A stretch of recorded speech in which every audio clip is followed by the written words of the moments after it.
Welcome to the second episode of Surviving and Thriving as a Single Mom. Get your wine, get your vodka, get your tea, and come on this journey with me. Today's episode is going to be a continuation of episode 1, how I had to tell the church about my news of being pregnant. Now their response was very, very different from me.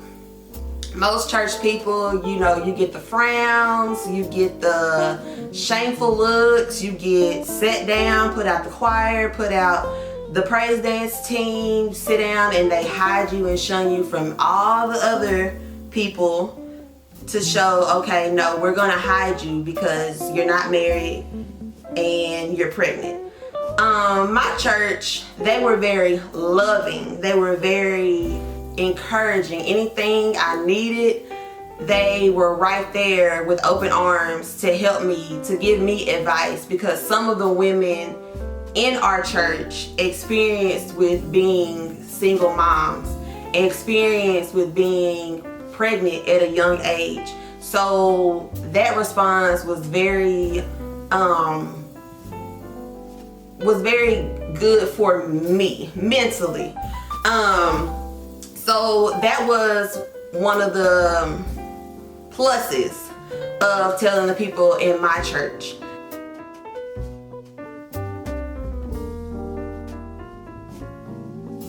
Another thing where it might be kind of a gray area, when me and my daughter's father were together and I was pregnant, we talked about the M word, marriage.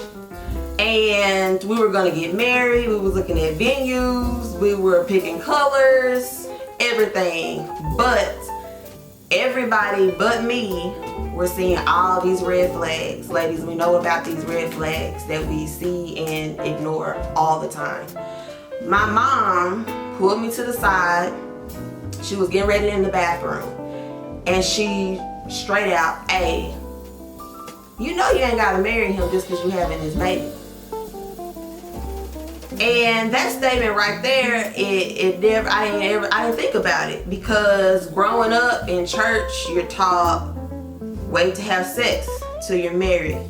Don't have kids till you're married. And back in the day, if you did get a woman pregnant, you got married. So that was my thinking, my train of thought with being pregnant at a young age and not even being married to the person that I'm with. So that was a critical moment for me to take a step back and look at the whole situation and think, will it be a good idea if I marry this man? Thank God, didn't marry the man. Another decision that I came to during my pregnancy was, do I continue to stay with this man? So during my pregnancy, I had so many trials, so many tribulations in my pregnancy. I saw a specialist every single week. So I went to the doctor twice the time as a normal pregnancy. There was a bowel in my womb, so they thought that my daughter was going to have Down syndrome when she was born.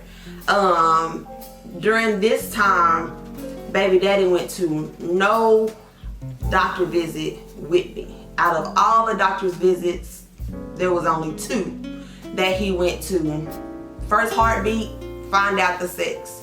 So here I am struggling all this bad news week after week after week after week by myself. That was one of the red flags. I couldn't depend on him. That was, and that's major. You have to depend on somebody who you have a child with. You have to depend on them for that support, emotionally, financially, physically, everything. Red flag. Another red flag was when the baby was born. Hey, baby need diapers, baby need milk. Oh, well, can't you ask your mama to help you with that? My mama didn't make this baby with me, so I'm asking you. Another red flag. So all this time, I'm thinking to myself, okay, when is this going to end? Well, Tar, you have the control to end it. So at 3 months, I ended it. I said, you know what? I can't depend on you. Things need to be done for this baby, and I need to make a hard decision for her life in the long run. So broke up. I'm not saying after I broke up with him things got easier, because it didn't. Really had to tug and pull teeth for that dependency, and then after a while it's just like, you know what, I'm gonna do what I gotta do to take care of me and mine. Whatever to what you have to say.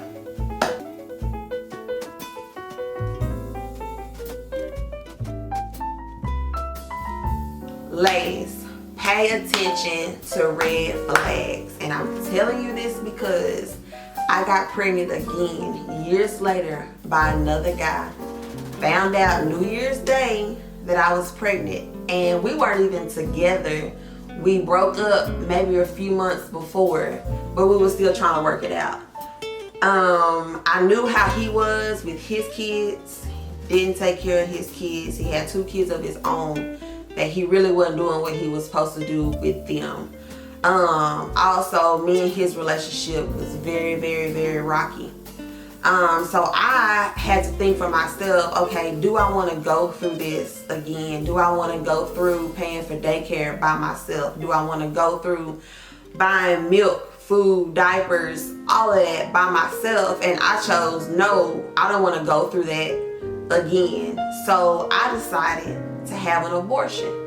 And that weighed on me a lot at first, because growing up in the church, you don't have abortions. You take care of your responsibility. They say you was grown enough to lay down and do it. You need to be grown enough to take care of your responsibilities. Well, I don't want to be grown enough to do a single parent twice. I'm not trying to do that. So I had the abortion, and it weighed on me heavy at first until I sat down and talked with my mom. I actually lied to her the first time. I told her that I had a miscarriage, until she started asking me questions, and I couldn't answer the questions right.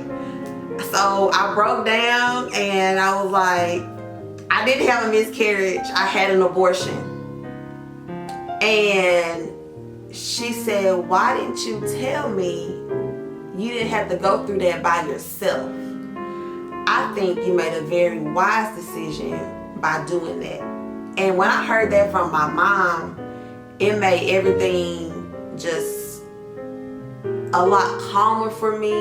It was a weight lifted off my shoulders to hear that from her. So to hear that I made a wise choice from my mother, and to know that I made a wise choice, everybody else's opinion doesn't even matter. So ladies, if you see these red flags before you even get pregnant, before you even, if you in that relationship right now and you see the red flags, pump the brakes before you get too far and you can't pump no brakes no more. And then you're gonna find out what lesson you're gonna have to learn from ignoring the red flags.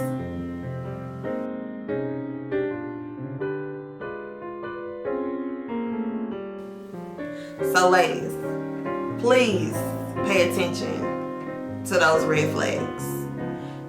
And at that note, we're gonna go to the quote of the day. Quote of the day is, Sometimes I still cry, but when I look over at my daughter and she's smiling back at me, I'm reminded why I have to be strong. Thank you, and I will see you on the next episode of Surviving and Thriving as a Single Mom.